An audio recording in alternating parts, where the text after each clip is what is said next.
Hey everyone, here's my review of Verbolten at Busch Gardens Williamsburg in Virginia.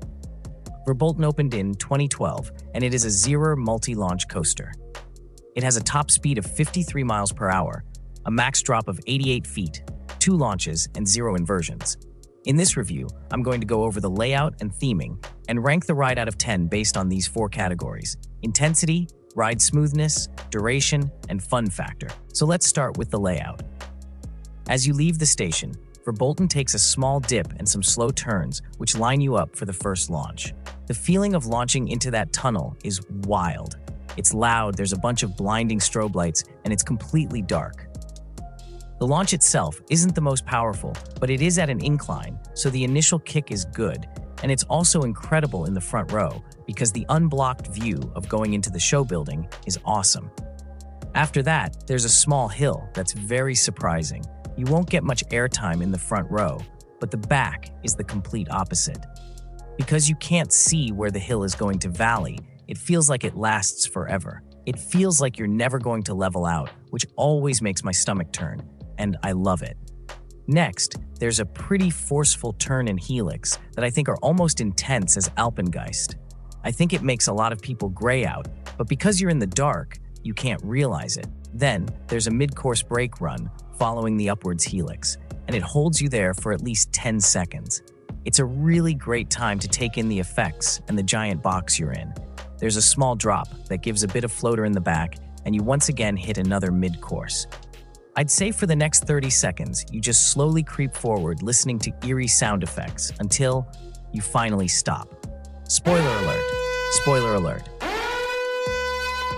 It holds you for a bit, then you hear the sssst, and you free fall 18 feet. This is easily my favorite moment of the ride. It feels exactly like a drop tower, and though it's short, it packs a gut punch. There's another tiny dip that sends you into the second launch. This is where you'll hit the max speed of 53 miles per hour. Compared to the first launch, this one feels underwhelming. It's okay at best, and the acceleration is slow. Then the train gradually climbs its way up to the highest point of the ride. This is where the max height of 88 feet is achieved, and where the famous Rhine River drop is. There is another mid-course up there that stops the train, but I don't mind because it builds anticipation and you get great views of Pantheon.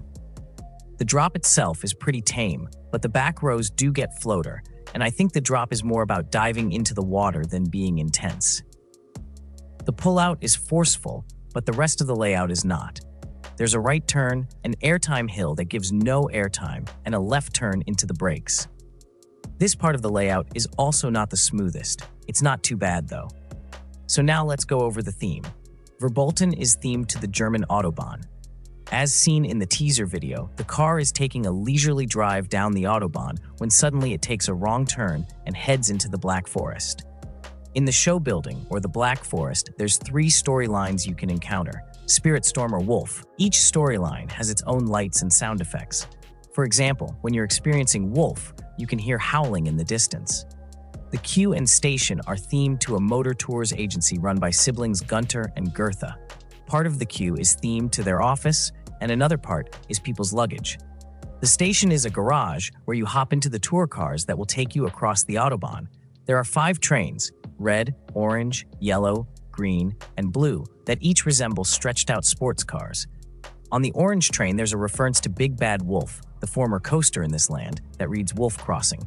Coca-Cola also sponsored this ride, so you can see lots of Coca-Cola logos around the ride. Overall, Verbolten's theme is done very well.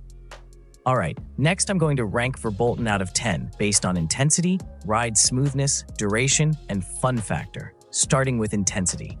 Verbolten is considered a family thrill coaster, but it is intense. This coaster pulls a max of 4.2 Gs, and the indoor section has really forceful turns. The pullout of the drop is also pretty crazy, and the surprise surprises you. Verbolten has some intense and thrill-like elements, but the entire ride isn't intense, so I'm giving Verbolten a 7 out of 10 for intensity. On to ride smoothness. Verbolten has a couple moments of shaky track, specifically the last couple turns and the turn after the launch in the show building. It's pretty noticeable, but it doesn't take away from the ride to me. Since there's just a lap bar, there's no headbanging, so the rattle doesn't affect me. So Verbolten gets a 6 out of 10 for ride smoothness. Now for ride duration. If you look at the stats of Verbolten, then you'll see that it's only 2,835 feet long, which should not make a good ride duration. But because of all the times the train stops, you actually get a 2-minute ride with a satisfying duration. For a multi-launch coaster, this is an extremely lengthy attraction, which is why Verbolten gets a 9 out of 10 for duration. Finally, let's go over fun factor. And wow, this is a fun ride. The launch into darkness is amazing, and the surprise always makes me laugh. I'm giving Verbolten another 9 out of 10 because the entire ride as a whole is just great and enjoyable. So for Verbolten's final score, it gets a 7.75. I haven't ridden Griffin or Apollo's Chariot yet, but this currently sits as my number 2 in the park. I really don't have any complaints for Verbolten other than a small rattle. It's forceful, fun, and very pleasing to look at with the bright-colored trains. The coaster is well-themed, and I can't imagine Busch Gardens without Verbolten and the iconic Rhine River drop. This ride is currently my number 6 overall, and I always get at least 2 rides when I visit the park. In the front, you feel the launches more and see the effects better, but I prefer the back for the first airtime hill and drop. If you enjoyed this review, please consider subscribing for more similar content. Thanks for watching to the end, and have a good day.